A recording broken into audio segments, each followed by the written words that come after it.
তাল লইছে তাল দিয়ে করবা কি? বর্ষা বৃষ্টির দিনে মাইয়ে পোলার ঠান্ডা কাশি লাগেই থাকে। তা হেবিন না যে ভাবছি যে ঘরোয়া পদ্ধতিতে তাল মির্চি বানামু। এত ভালোই হইবে, দোকানে কোনো কিনে খাওয়া লাগবে না। আসসালামু আলাইকুম দর্শক। এই বর্ষা বৃষ্টির দিনে মাইয়ে পোলার ঠান্ডা কাশি একটা লাগেই থাকে। তো হেবিন না যে একটা তাল লইছি, তাল দিয়ে তাল মির্চি বানামু। তাল মির্চিটা কিন্তু ঘরে অনেকদিন রাখিয়াও খাওয়া যাইবে। আর তাল মির্চিটা কিন্তু মাইয়ে পোলার ঠান্ডা কাশির অনেক উপকার। তাই লন এখন যাইয়া তাল মির্চি বানাই লই। তাল মির্চি বানানোর পাইনে এখন প্রথমে তালটারে সুন্দর করে ধুয়ে লমু।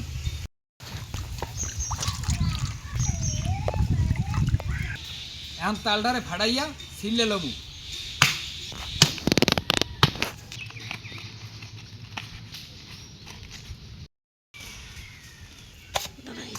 তালটার ঘেরানটা কিন্তু খুব সুন্দর। তালটা ছিলে লইছি, এখন নর্মাল পানি দিয়ে তালটারে সুন্দর করে কসলাই লমু। তালটারে এরকম সুন্দর করে কসলাই লমু। কসলাই নিয়ে শেষ। ও বাবা, খাবা তুমি? আচ্ছা নাও, খাও। তালটারে সুন্দর করে কসলাই লইছি, এখন সুতি কাপড় দিয়ে সেঁকে লমু।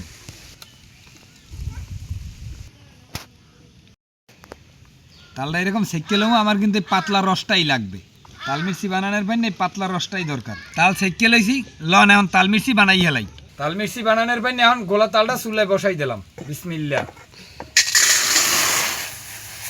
লারা কিন্তু থামান যাইবে না। তালটা একটু ফুটাই নিছি, এখন বাতাসা দিয়ে দিমু। এককালে সহজ পদ্ধতিতে তাল মির্চি বানান যায়। উতলেই গেলে ফেনাটা এক পাশে আইবে, ফেনাটা উড়ে হেলাইতে হইবে।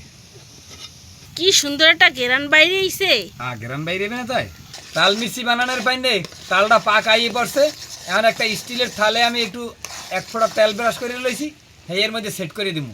পাক যত ভালো হইবে তাল মির্চিটা কিন্তু অত তাড়াতাড়ি সেট হয়ে যাইবে। স্টিলের প্লেটের মধ্যে সেট করে দিমু।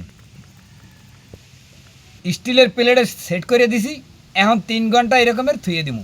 হেলেই কিন্তু হয়ে যাইবে অরিজিনাল তাল মির্চি।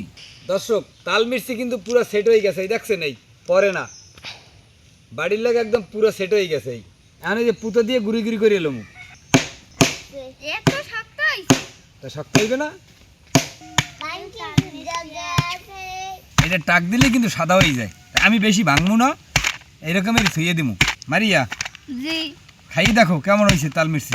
আমি একটু খাই দেই। বিসমিল্লাহ। বাবা, যে ঘরোয়া পদ্ধতিতে তাল মিষ্টি এত ভালোই হয়েছে, একই সারা বছর সংরক্ষণ করা যায় না? হয়, অবশ্যই যায়। এরকম বানাইয়ে সংরক্ষণ করে রাখলেই হয়, তাই তুমি বানাই দীর্ঘদিন খাওয়া যায়। তাই তুমি বানাই রাখতে দেবা। আচ্ছা ঠিক আছে, আজকে তো অল্প বানাইছি, তাহলে আরো বানাবো অনেক। দাদা, তাল দিয়ে বলে তালের মিষ্টি বানাইছো, কই দেখি তো। হয় দাদা, এই ধরো, খাই দাও, ধরো। দাদা, এদি একটার মজা হইছে। একসের মজা হয়েছে? খালি মজা না, যে ঠান্ডা কাশির জন্য অনেক উপকার। আচ্ছা, যে বাজারে তাল মিষ্টি বেচাইতে এই তাল মিষ্টি তো মজা হইছে, কি দিয়ে বানাইছি? তাল আর বাতাসা দিয়ে বানাইছি। খালি খালি তাল আর বাতাসা। হ্যাঁ, এত মজা দাদা। এত মজা।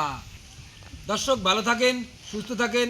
আপনারাও এরমের ঘরোয়া পদ্ধতিতে তাল মির্চি বানাইয়া সংরক্ষণ করে রাখতে পারেন।